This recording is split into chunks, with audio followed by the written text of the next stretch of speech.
가파르게 불어나는 가계와 기업 부채에 대해 한국은행이 우려의 목소리를 냈습니다. 최근 시장 금리가 오름세를 보이고 있어 가계와 기업이 부담해야 할 대출 이자도 갈수록 커지고 있는 상황인데요. 정부 차원의 특단의 대책이 필요하다는 목소리도 나옵니다. 박지웅 기자의 보도입니다.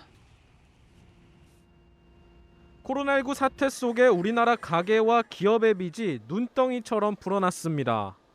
지난해 말 기준 가계와 기업 부채가 3,900조 원에 육박해 우리나라 GDP 대비 민간 신용 비율이 215%를 기록했습니다. 지난해 가계와 기업이 통틀어 벌어들인 소득보다 빚이 2배 이상 많았다는 의미입니다.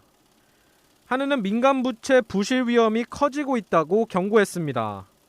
민간 부채 급증 등 중장기적 금융 안정 리스크가 확대되고 있으므로 거시 건전성 정책을 통한 민간 부채 관리 노력을 지속하는 한편 리스크 관리를 강화해 나갈 필요가 있겠습니다. 문제는 지난해까진 어떻게든 빚으로 버틴 자영업자나 기업이 올해부턴 원금 상환에 나서야 하는데 채무 상환 능력은 갈수록 떨어지고 있다는 점입니다. 한은은 코로나19에 따른 매출 충격으로 자영업자의 채무 능력이 상당폭 악화됐다고 설명했습니다. 기업 10곳 중 4곳은 사업해서 번 돈으로 은행 이자도 못 갚는 실정입니다.